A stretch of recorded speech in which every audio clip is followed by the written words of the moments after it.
lot of activity in the housing market these days here in the great state of Texas, in case you haven't noticed. And if you're going to jump in there, you need to jump in there with somebody who knows your area, someone who has your best interest at heart, and someone who's going to be able to help get your piece of the pie or sell your piece of the pie, whichever the case may be. We're talking professional real estate here today on All In. The name of the company we'll be visiting with is RE/MAX Capital City, with our realtor from RE/MAX Capital City, Amber Ashy, right here on All In. Hey there, Amber. How are you? Great to see you. Nice to see you as well. I'm doing fabulous, obviously. Yeah, obviously you look fabulous, and I'll tell you what, you look fabulous in my eyes. When I was just reading your background, and I don't want to embarrass you here, but I'm going to because it's my show, you are a veteran of the United States Air Force. Thank you very much for your service. We appreciate that. Me personally, my show, the whole network, we're all into veterans first and foremost. Thank you for that. Appreciate it. Absolutely. I appreciate you thanking me. You're very welcome. Okay, now let's jump to it now. So I'm always fascinated by realtors, and here's why. Because most of them didn't grow up from day one as a realtor. They do a lot of other things. In your case, extensive military background, 8 years to be more specific. How did you decide when you got out of the Air Force that maybe this is the direction you want to go? Let's get into how you went from there to where you are now. If you throw some spaghetti on the floor, that'll be the approximate path I took, actually. It was a lot of zigzagging and not necessarily always with a clear direction in mind.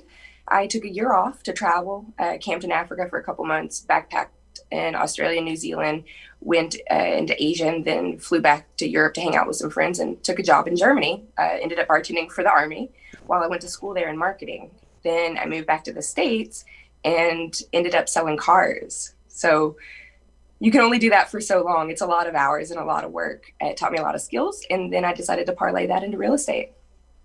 Well, and that's exactly the path. Hey, I appreciate the path you're on. Trust me, you're talking to a guy that has the spaghetti on the floor lifestyle. I've just been doing it a little longer, which means more spaghetti for me.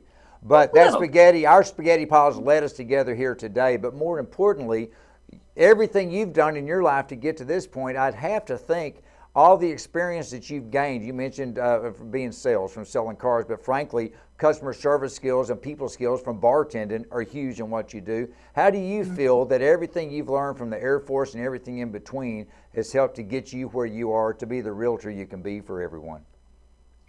People skills.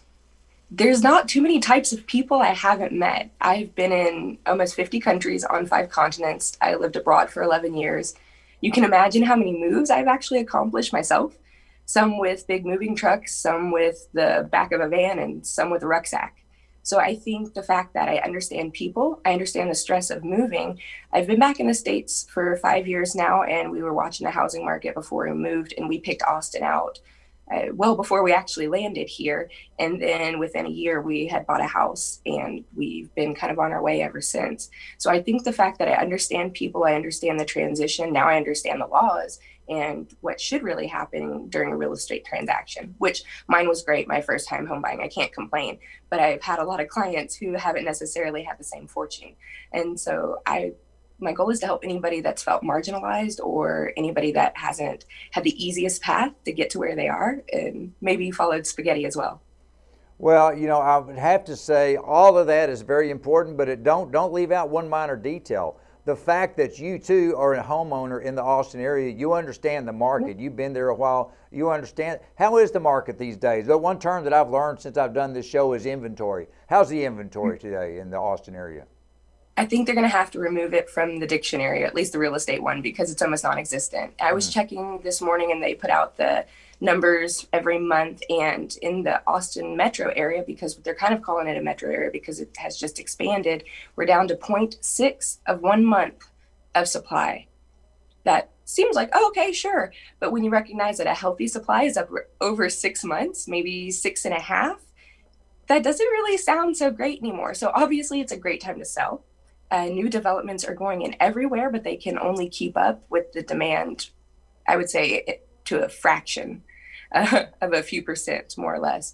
We just don't have enough people that are moving out. And then a lot of the people that are beginning to own property are investors. So a lot of times you're seeing that investors need a way into the market because the new builds aren't allowing them, or only a small percent as well, for the whole community. So we're working with a lot of people who aren't necessarily here in Austin trying to take advantage of everybody coming.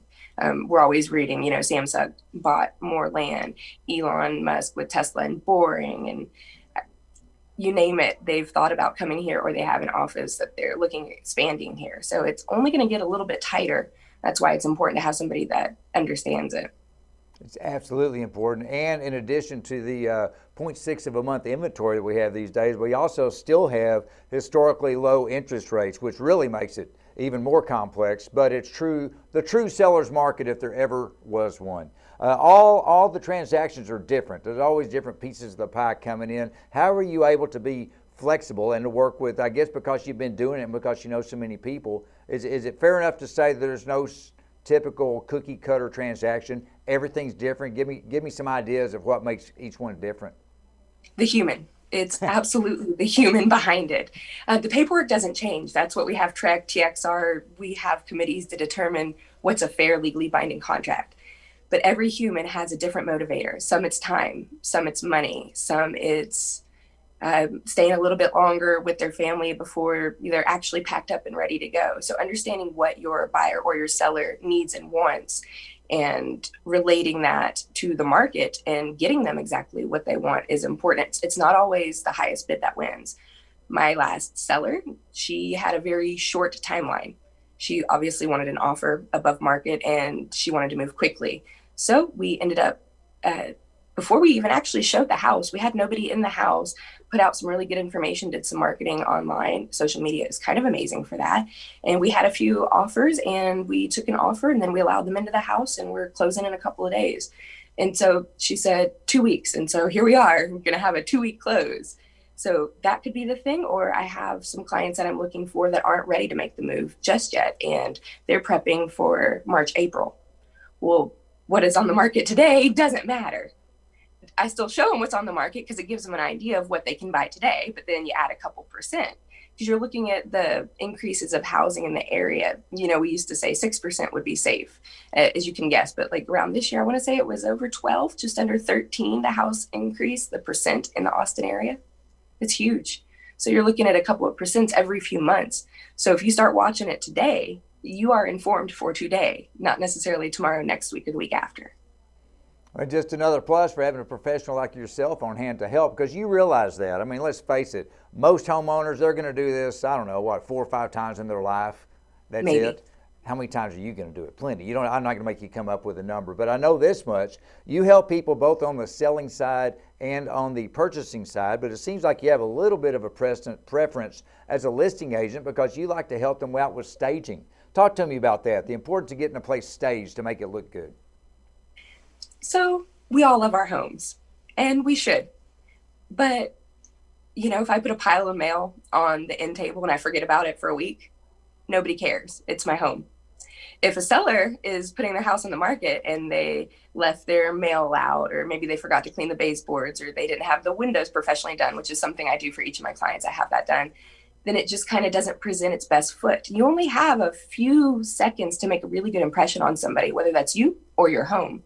So being able to look at it from a new owner's eyes and say, wow, when I walked in, there was nothing in my way. I saw all the way to the back and, there were beautiful views of the hill country, or we were downtown. And from the moment you get in, you're surrounded by windows to where you can really take it in. We might not want that. Or maybe we're doing Zoom calls and we have all the curtains closed because it's better for our lighting. The person coming in wants to be able to imagine themselves there. So declutter, depersonalize, move out big, oversized furniture, get in things that showcase the space, not how you use the space, but showcase the actual space itself for what it has to offer. I think it's critical, and if I may, just to sum it down, and I'm not talking investors, I'm out of time, I don't have time to get an investor, but just for regular people, if you will, they're not buying your home, they're buying your house that they want to turn into their home. So they want to let them envision it as to how it could be for their home. It's been a great home for you. Let them buy the house and make it a great home for them. I cannot believe we're out of town, but you know what? That's just the way it is in Austin. I mean, everything is crazy. Everything is hectic. All the reason you need a professional. Amber, thanks for being with us today. We appreciate that. Continued success with your business. Take care. Thank you so much. I've enjoyed it.